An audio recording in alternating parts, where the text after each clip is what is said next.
তো ভাইরা আমার, হিন্দু ভাইদের ধর্মে প্রজাপতি দেবীকে সামনে রাখতেই হবে বিয়ের জন্য, এটা সাক্ষী থাক।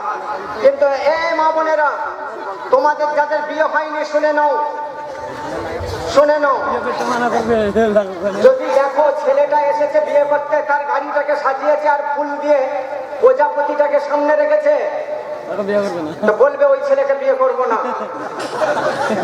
এই মুসলিম মেয়েরা, হিন্দু মা যারা আছে তারা শুনো না, তাদের ধর্মের কথাটা আলাদা। মুসলিম মেয়ে যারা আছো, মুসলিমা,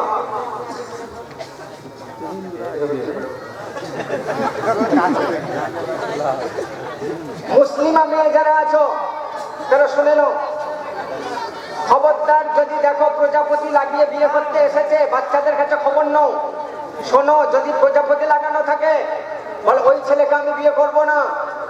বিয়ে বাড়িতে হুলস টুলস লাগিয়ে দাও, তোমার জন্য অন্তত 1000 মানুষ শিক্ষা পাবে। বিয়ে করবো না, মা এসে বলবে কর না, বাপ এসে বলবে মান সম্মানের ব্যাপার আছে না, সব জানি না। কেন কেন করবে না? বল ওই ছেলে প্রজাপতি লাগিয়ে এসে দেখাচ্ছে, ওরে দুলহান, আমি এমন দুলহা, আমার সামনে সামনে প্রজাপতিটা আছে, দেখ। এই প্রজাপতির কাজ হচ্ছে একবার এ ফুলে বসে, ওখান থেকে কিছু নিয়ে আরেক ফুলে বসা, ওখান থেকে কিছু নিয়ে আরেক ফুলে বসা, ওখান থেকে কিছু নিয়ে আরেক ফুলে বসা। আমি সেই প্রজাপতির পিছনে আছি, ওর মতো আমিও একবার তোর কাছে থাকবো, একবার জরিনার কাছে, একবার মর্জিনার কাছে, একবার শুক্রানার কাছে, একবার কমলির কাছে, একবার শ্যামলির কাছে। তাই ওই ছেলেকে আমি বিয়ে করবো না আব্বা।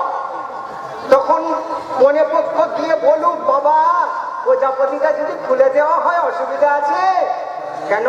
আমার মেয়ে বলছে প্রজাপতি নিয়ে এসেছে কেন?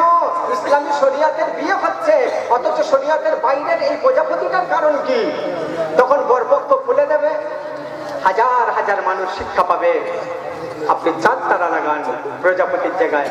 হিন্দু ভাইদের বলবো, প্রজাপতি অবশ্যই আপনাদের লাগাতে হবে, কারণ প্রজাপতি দেবতাং সভ্যমহং সম্প্রদানে, প্রজাপতি দেবতাকে সাক্ষী রেখে সম্প্রদান করলাম, ওটা হিন্দু ধর্মের ব্যাপার, করুন। আমার কোরআন বলছে লাকুম দীনুকুম ওয়ালিয়া দীন, তোমার ধর্ম তুমি করো, অন্যের ধর্মে হস্তক্ষেপ করো না। হিন্দু ভাইদের গীতাও বলছে মনে দেবস্য সবিতু পরিশ্রুতি বসুর্দয়মান নয় সুষমারাহে প্লান মহাদেব রোধি ভয়শ্চ সম্রাট নো ভবাতীন্দ্র উতি প্রজাপতি ওর নয়তি প্রজ্ঞায়ন ইলো এক বিদায়তে বসুমর্তৈ দচুসেন নাদস্য প্রতিমা অস্থি নিয়মস্তে মহাপ্রদিশা সবিতা প্রস্তত্তৎ সবিতা পুরস্তৎ সবিতা ধরত্তৎ সবিতা শরত্তৎ। এই কথা আমার কোরআন যা বলছে গীতা তাই বলছে গো। হ্যাঁ বন্ধু, এই যে নামাজ পড়ি আমরা, নামাজ সূরা ফাতিহা না পড়লে নামাজ হয় না। এই সূরা ফাতিহা যে আমি বললাম, এই সূরা ফাতিহাটাকে সংস্কৃত ভাষায় আমার হিন্দু ব্রাহ্মণ ভাই মন্দিরে পড়ছে। মন্দিরে কি পড়ছে? আমরা সূরা ফাতিহা বললাম আলহামদুলিল্লাহি রাব্বিল আলামিন আর রহমানির রহিম মালিকি ইয়াউমিদ্দিন ইয়্যাকা না'বুদু ওয়া ইয়্যাকা নাস্তাঈন ইহদিনাস সিরাতাল মুস্তাকিম সিরাতাল লাযীনা আন'আমতা আলাইহিম গায়রিল মাগযুবি আলাইহিম ওয়ালাদ-দাল্লিন আমিন। এই কথাটাই আমার ব্রাহ্মণ ভাই মন্দিরে গিয়ে বাম হাতে ঘন্টা নিয়ে আর ডান হাতে বেলচন্দন আর তুলসী পাতা নিয়ে এই কথাটাই বলছেন। ওম নমস্তে সতে তে জগৎকর্ণাই নমস্তে চিতে সর্বলোকাশ্রয়াই নমো দৈত্যতত্ত্বায় মুক্তিপ্রদায় নমো ব্রহ্মণে ব্যাপিনে শাশ্বতায় তমেকং শরণ্যং তমেকং বরেণ্যং তমেকং জগৎপালকং সুপ্রকাশম তমেকং জগৎকর্ত্রী প্রত্রী প্রহত্রী তমেকং পরং নিশ্চলং নির্বিকল্পম ভয়ানং ভয়ং ভীষণং ভীষণানম গতি প্रणीनं पवनं पवनानं भयन्तं जगत्सख्य रूपं नमामः सदेकं निधानं निरानं भविषं भावं दीवो ओतं शरणं व्रजामः।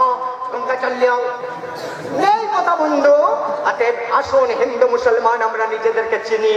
কেউ কলকাতায় যাবে পাশে, তাকে বাসে যেতে দেন, কেউ কলকাতায় যাবে ট্রেনে, তাকে ট্রেনে যেতে দেন। ট্রেন যাত্রী হয়ে বাস যাত্রীকে ঘৃণা করবেন না, আপনি মোটরসাইকেল যাত্রী হয়ে আপনি 4 চাকা মারুতিওয়ালাকে ঘৃণা করবেন না। সবাই উদ্দেশ্য যখন সেই কলকাতায় যাওয়া, তাহলে ও যেমন খুশি যাক, আমিও যেমন খুশি যাই। ও হয়তো অন্যকে ঘৃণা করে নিজেকে ধার্মিকতা থেকে বার করে দিতে চাইবেন না। আমার কোরআন তাই সতর্ক করে দিয়েছে, ওয়া ইনদাহু মাফাতিহুল গায়বি লা ইয়া'লামুহা ইল্লা হু ওয়া ইয়া'লামু মা ফিল বাররি ওয়াল বাহরি ওয়া মা তাসকুতু মিন ওয়ারাকাতিন ইল্লা ইয়া'লামুহা ইন্নামাল ইলমু ইনদাল্লাহি ওয়া মা আনা নাযীরুম মুবিন। এটা যদি কোনো মাদ্রাসার জলসা হতো তাহলে কোরআন থেকে হাদিস থেকে তার তরজমায় অনুকূল ভরিয়ে দিতাম, কিন্তু এটা এমন একটা সিচুয়েশন, পরিস্থিতির উপরে আমাকে বক্তব্য রাখতে হয়। তাই এটা কোনো মাদ্রাসার জলসা নয়, এটা মসজিদের উন্নতি কল্পের জলসা। এখানে হিন্দু মুসলমান সমন্বয়ে সবাই মিলে শুনছেন, তাই বেশি কোরআনের আয়াত করে তার তর্জমা করতে গিয়ে আপনাদের মধ্যে একঘেয়েমি সৃষ্টি করতে চাইনি। বন্ধুরা আমার টাইম শেষ হয়ে গেছে, কিন্তু তবুও বলবো, এই শাখা সর্বপ্রথম কে পড়েছিলেন? মহাভারত একটা কথা লেখা আছে, অহল্যা দ্রৌপদী কুন্তি তারা মন্দোদরী যথা পঞ্চকন্যাং শরেন নিত্যং মহাপাতক নাশনম। অহল্যা, দ্রৌপদী, কুন্তি, তারা আর মন্দোদরী, এই 5টা কন্যার নাম স্মরণ করলে বলছে পঞ্চকন্যাং শরেন নিত্যং মহাপাতক নাশনম। এই 5টা কন্যার নাম স্মরণ করলে বড় বড় পাপ সব মাফ হয়ে যাবে। এই 5টা কন্যা কে কে? অহল্যা, দ্রৌপদী, কুন্তি, তারা, মন্দোদরী। এর মধ্যে একটা মহিলার নাম বলেছি যার নাম হচ্ছে দ্রৌপদী। দ্রৌপদীর বস্ত্রহরণ হচ্ছিল, হারক বর চেয়েছিল শ্রীকৃষ্ণের কাছে, তাই টানছে কাপড় ধরে টানতে টানতে টানতে টানতে যখন কাপড় শেষ হতে চলেছে, এমন সময় দ্রৌপদীকে সহজে উলঙ্গ করতে পারেনি, ওদিক থেকে কৃষ্ণ সহযোগিতা করছিল, তাই দ্রৌপদী খুশি দিয়েছিলেন, উনিও চেয়েছিলেন ও যেন না আমাকে উলঙ্গ করতে পারে। কিন্তু যখন দ্বিতীয়বার হারক বলল যে মহাদেব রথি ভয়স্থ সম্রাট নো ভবাতীন্দ্রভূতি, তোমার কি এতটুকু ক্ষমতা নেই প্রভু?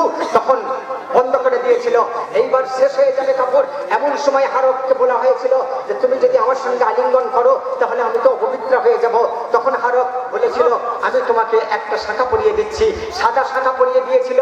হে দ্রৌপদী, তুমি স্বর্গলোকে যাবে, কিন্তু এই সাদা শাখার জন্য তুমি পবিত্র থাকবে। ও কাঁপতে কাঁপতে বলেছিল যে স্বর্গলোকে কারোর কোনো দেবীর হাতে শাখা নেই, যদি আমার হাতে সাদা শাখা থাকে আর দেবকুলে সবাই যদি জানতে পারে আমি অতি পবিত্র, তাহলে সবাই আমার উপর ঝাঁপিয়ে পড়বে, আমি সামলাবো কেমন করে? এমন সময় হারক বলল হাত দুটো বাড়িয়ে দাও। দ্রৌপদী ভেবেছিল হয়তো সাদা শাখাগুলো খুলে নেবে, কিন্তু বাড়িয়ে দেওয়ার ফলে লাল শাখাগুলো আবার তুলে দেওয়া হলো। দ্রৌপদী কাঁপতে কাঁপতে জিজ্ঞাসা করছে তুমি আবার লাল শাখা তুলে দিলে কেন? তখন হারক বলেছিল লাল হচ্ছে একগ্রতা, যাও স্বর্গলোকে চলে যাও। তুমি যখন নিজের হাতটা দেখাবে লাল শাখা দেখে সমস্ত দেবকুলে দেবগণ মাথা নিচু করে নেবে, কারণ তুমি একজনের হয়ে গেছো। অতএব আজ পর্যন্ত তাই হিন্দু রমণীদের বিয়ের পর যেহেতু একজনের হয়ে যায়, একাগ্রতার কারণে বাইরে লাল শাখা ভেতরে সাদা শাখা দেওয়া হয়। উত্তরটা বললাম। এইবার বলবো শিবের মাথায় অর্ধচন্দ্র কেন থাকে? শিব ঠাকুর সামনে দাঁড় করানো আছে, তার গায়েতে ওম জড়ানো আছে। যে ওমটা জড়ানো আছে ওম, এই ওমটাকে উল্টে দেন, মানে নিচটা ডান দিক করে দেন, মাথাটা বাম দিক করে দেন, কাগজটা উল্টে নেন। আমার কাছে কাগজে লেখা আছে, কিন্তু দেখাতে গেলে অনেক সময় লাগবে। আপনাদের বলে দিচ্ছি, ওম লিখুন একটা কাগজে, বাড়িতে গিয়ে ওম লিখুন, লিখে মাথাটাকে আপনি ডান দিক করে দেন আর তলাটা বাম দিক করে দেন। দিলেই আপনি পাবেন কি জানেন? আলিফ লাম লাম আর হে আল্লাহ। দেখুন স্লিপ করা হয়ে গেছে। আচ্ছা আচ্ছা, স্লিপ করা হয়ে গেছে, থাক। শিব বলতে চাইছেন ওগো আমার ভক্তরা, আমাকে তোমরা শক্তিমান বলছো, কিন্তু আমার উপরে একজন শক্তি যোগাচ্ছে, তিনি আমার দেহ বেষ্টন করে আছেন। আমি এখন দাঁড়িয়ে আছি, তাকে তোমরা চিনতে পারছো না। আমি যখন শুয়ে পড়বো তখন তাকে চিনতে পারবে। তার মানে যে গায়ে জড়ানো আছে, শুয়ে পড়লে কাত হয়ে যাবে। কাত হয়ে গেলে ওই যে অর্ধচন্দ্রটা এটা ডান দিকে আসবে, এটা হচ্ছে আলিফ। তারপরে যে এই গোল ভাবে ওটা লেখা হয়, এটা হচ্ছে লাম লাম হয়ে যাবে, দেখবেন লাম লাম। তারপরে এই যে হে বা হা শেষকালেই থাকে, এটা যদি ওইখানে দিয়ে দেওয়া হতো আগেই, তাহলে অনেক নিচে ওটা ফিট করা হয়ে যেত। শিব বলতে চাইলেন যিনি সর্বশক্তিমান, তার নামের অক্ষর, শেষ অক্ষরটা আমার পায়ের তলায় চলে যাক, আমি চাই না, ওখান থেকে কেটে নে, দিয়ে আমার বুকে লাগিয়ে দে। তাই ওয়েতে ওই হাটা বা হেটা ওই বুকে লাগানো আছে এরকম পাখা। তারপর ঘুরিয়ে দিলে দেখবেন সম্পূর্ণ আল্লাহর নাম পরিস্ফুটিত হয়ে গেছে, আল্লাহ। একটার পর একটা তথ্য আসলাম মিনিট পার করে বন্ধু। আপনারা পান আমাকে 6 মাস বাইরে আর 6 মাস পান আমাকে হুজরার ভেতরে। আমি একমাত্র আমার গবেষণাই হচ্ছে আমার কাজ। আরো কি কি গবেষণা করেছি সেগুলো আবার যখন পাশে আসবো আপনাদের খিদমতে রাখবো। আমি দুঃখিত আমার মায়েদের অনুরোধে উকুন দক্ষিণে কেন যায় না এটা আজকে আর বলতে পারলাম না। আচ্ছা সব বলে দিলে তো আপনারা হয়তো আর যাবেন না, তাই একটু বাকি থাক না। উকুন দক্ষিণে কেন চলে না? যেখানে আসবো আশেপাশে আপনারা আমাকে লিখে দিবেন, ইনশাল্লাহ আমি ওইখানে আর মিস করবো না। কারণ এর আগে কোথাও কথা দিয়েছিল না যে আমি অমুক জায়গায় বলবো, কিন্তু আজ এখানে কথা দিচ্ছি যেখানে আসবো সেখানে উকুন দিকেই শুরু করবো। আশা করব আপনারা আমাকে মাফ করবেন। বন্ধুরা, আল্লাহ পাক আমাদের সবাইকে সুস্থ রাখুন, ভালো রাখুন। আমার জন্য আপনারা দোয়া করবেন। আমার কষ্টটা একটু উপলব্ধি করুন। গজল, আচ্ছা আপনি কে বললেন গজল বলেন উঠে দাঁড়ান? তিনি বললেন গজল বলেন উঠে দাঁড়ান।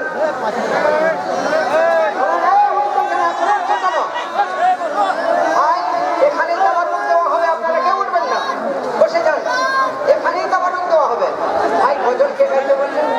ও আপনি বলেছেন, আপনি বসুন। আপনি তো আমাকে ভালোবাসেন, সত্যি ভালোবাসেন। হাত মেলান দেখি কতটা ভালোবাসেন।